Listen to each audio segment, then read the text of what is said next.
hangi surat nagamenta banyak yang dicueng juga sorka yang itu Ophisar na ka office juga Lokayukta kani ka Lokayukta kani ka bo ka ikhtiar balawan ra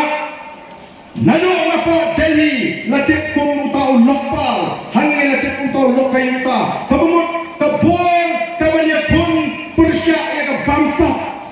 hagba kila tungi kita ki langut ki Ophisar hapo kata ka inquiry wing hendai nomor bagajin tokit kelayan laweng ni gini ki Ophisar baka sarkar kelai tau hana baka an kamsha bantung yang retired kita pensiun nongim na kata ka section kabalai kabakadwe naga chapter kabalai jangka Lokayukta act bat snap to kipaka snap kaya begini minta ki persiang ban pensan baru chief minister anda ngerayat Jingkren ulai ko kumol hana kumo namar malar mitung diki Ophisar kita syongkat kawan rak ke junit put yang surga ani ke Jingkren ke Briew ani ke Jingkren ke Briew langut ki Ophisar kita syongkat ki penstang yang ke pelatin ke hajar surga kata ki sebawut pat ki konsultan ki chairman ki vice chairman ki penerban yang ke pelatin ke hajar surga atau kata kami ke kamarset dari mana kata kata auto ki patba habrang nang yaram ladeng bansai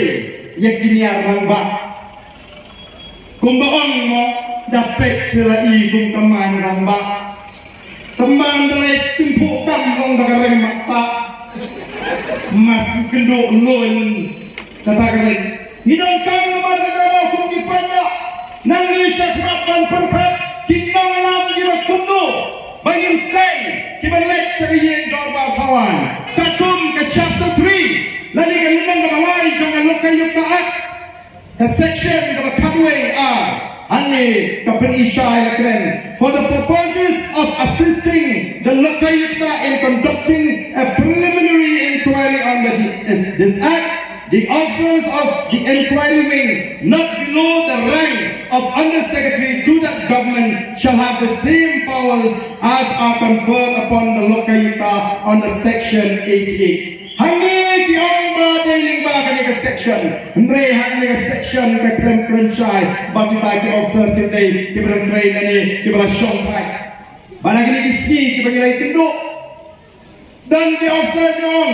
yo Ophisar belah Shongkai undan kertan show, kamdan rang. Yang kini kebataya ke rang, ke Jingkren, kebataya ke kertan, ke Jingkren yo belah Shongkai, yo bang Shongkai. Nyong ki retired IAS officer, nyong ki retired IPS, retired DIG, retired DC, kata kata rang kabati kipat, kekerjaan kabati kipat pala itu. Balai kini kenang kipu ia kini ke section, kini ke rukong. Bagi nyok pandri, kintung kini jauhsa di bawah Shongkai,